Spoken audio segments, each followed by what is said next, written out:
Okay, so in my last video, I talked about the salt of salvation. Okay, I talked about how you can find these with your diet. Fresh raw is best, you guys. Okay, because when you cook food, you're changing the property of your food. Okay, literally, we are the plants who need live electrolytes. Okay, and when you cook stuff, it kind of kills it. It puts it in a state of inactivity. Okay. So most of the vegetables and fruits that we should be eating, they should be raw. Okay, and this raw material assimilates with your blood automatically because it's how your body processes this stuff. It's like automatic simulation. Just like when you put your feet on the ground, you're automatically tethered. Boom. Okay, because you're a very highly advanced piece of equipment. Okay, so our bodies need the fresh raw. And you can do this using like smoothies. You can blend your food up with your spring water or your revitalized water, however you want to do that. And you can use your stones to help with your water. I use crystals. I'm trying to get me some shungite. I would like the raw shungite.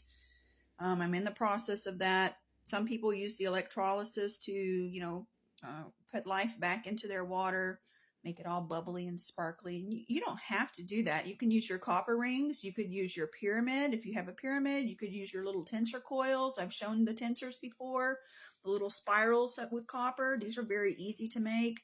A spool of copper wire, is like $4, and you can just take these little coils and you can pitch them in your water. You could put a stone in your water. You could attach a stone to the coil and pitch it in your water.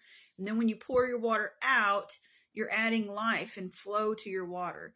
Okay, because that's technically how we should be drinking water. We should be drinking water that comes fresh flowing from a spring. Okay, and water is very essential to life here. On this planet, they have been polluting the water for a long time. So, we want to take an active role, a conscious active role in our water and supply. Okay, one of the ways to help our water is to not pollute it with harmful toxic chemicals. Okay, and how do we find these chemicals? Well, a lot of the chemicals are coming from what they give us. Okay, they're giving us chemicals to pollute the water.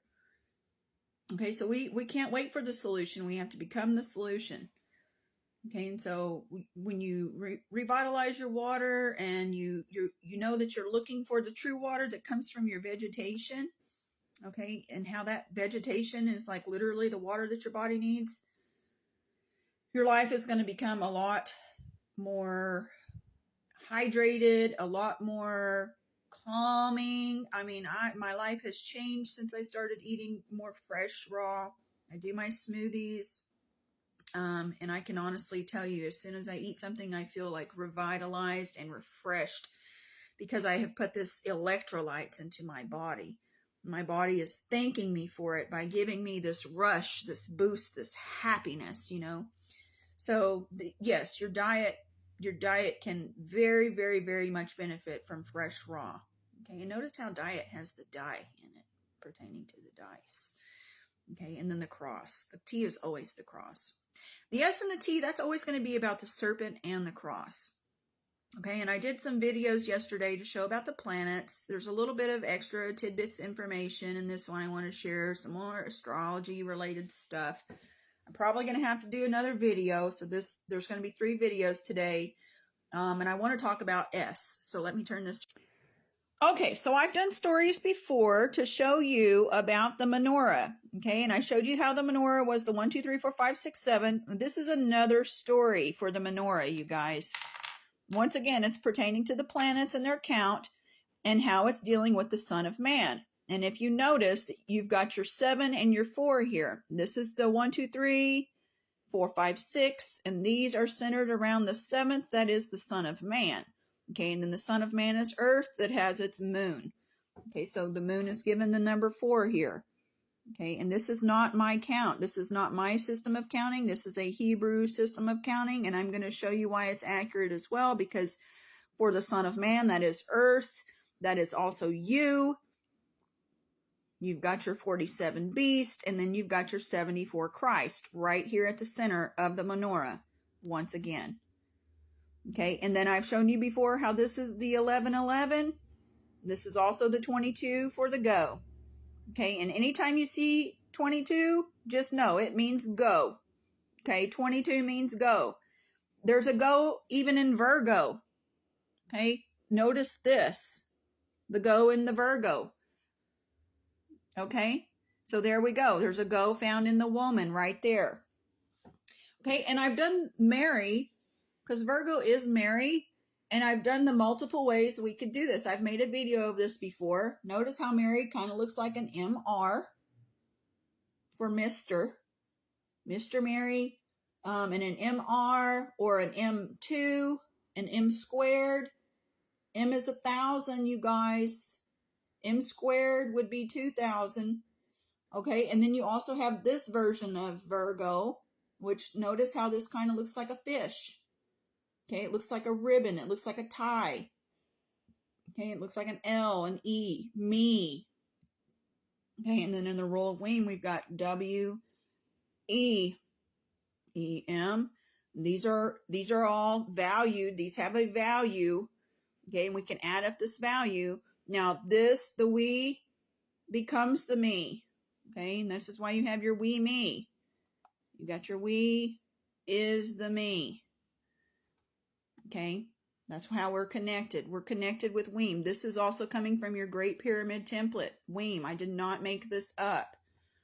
Okay, I did not make up these values. These values are given to the letters. Okay, so just like over here with the S, I showed you how they've done with the menorah.